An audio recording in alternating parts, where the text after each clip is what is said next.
I'll be right back, I said, gently nudging my friend Mia as an indication that I wanted her to let me out of the booth. Justine was on the other side of Mia, and she obviously didn't hear me when I said I'd be right back because she didn't move. Do you mind letting me out? I asked, leaning over Mia. Are you okay, Macy? I heard Lou ask. There were 8 of us sitting at a huge circular corner booth, and Lou was all the way on the opposite side. But she was observant, and it didn't surprise me that she took note of my sudden departure. I offered her a smile as I scooted to the edge of the booth. I'm just going to call my sister. I didn't want to cause a scene or make anyone nervous, but Tabitha's text had my heart racing. As I stood, I thanked Mia and Justine for letting me out, and I headed toward the back of the restaurant in search of a quiet place to call my sister. It was my first time in the restaurant, and I really had no idea where I was going, so I pressed the buttons to call Tabitha back, walking somewhat aimlessly. There was a little space by the wall near the hallway that led to the restrooms, and I headed in that direction as I held the phone to my ear. What's the matter? I asked when I heard her pick up. What's the matter? Tabitha asked incredulously. The matter is that you're eating dinner with Morgan Craig.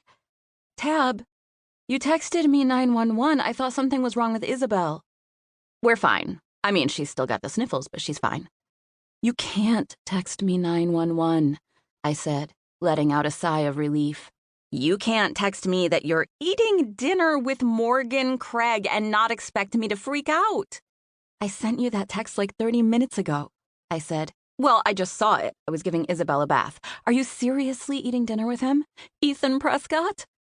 I took another deep breath, wiping my forehead to see if there was sweat from the adrenaline rush I had just experienced.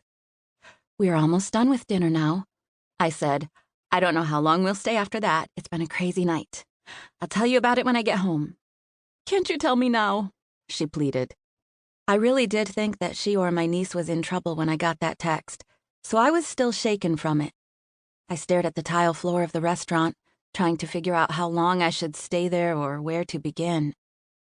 I have to get back to the table or Ethan's not going to be there anymore, I said. Back to dinner with Dr. Morgan Craig, she said with a smile in her voice. Tell him we need a prescription for love. She said the word love in a silly voice that had me smiling. You better stop, I said. You're going to make me accidentally call him that instead of his real name. I've already got Mia sitting at the table, fanning out all over the place. I can't believe you're sitting at a table with the guy from Bad Medicine. Right next to him, I said. You're tripping about it, too. Don't even try to deny it. I can hear you smiling. I am, I admitted, but I play it cool. I'm definitely not trying to call him Morgan Craig or ask for his autograph. 2 people have already come to our table and asked him for pictures. I gotta go or he won't be there when I get back. Bye, love you, hope you have fun. It was a phrase we'd been using since we were kids, and not just when we were saying goodbye either.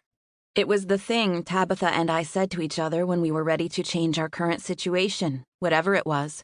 We had different versions of it depending on the circumstance. For instance, when Tabitha asked if I'd go to prom with Bryson Rutherford because she wanted to go with his brother, and I said, bye, love you, hope you have fun, in a most serious way while shaking my head to let her know I did not, in fact, want to go. We most often phrased it the way I said it to her just now, in a happy but quick, firm tone that said we had to go. Mace? Yeah? Could you please give me a super quick version of the highlights? Like 10 seconds?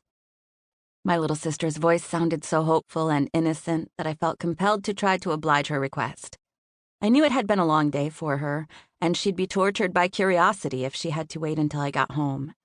Sure, she scared me to death, and made me get up from my meal, but I didn't have the heart to refuse her a 10-second summary. I'm giving you the super quick version, I said. Fine, she said gratefully. I went up to the collective to meet Zoe and the rest of the crew she invited to dinner.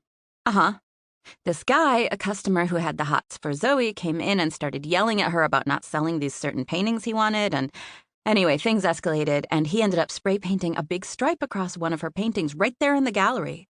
Tabitha gasped. Lane had a fist fight with him, and the cops came. Then it came out that Lane and Zoe are seeing each other, and now they're sitting at the table making wedding plans. To keep listening to this audiobook, I've left you a link in the description so you can do it, at no cost thanks to Audible's 30-day free trial.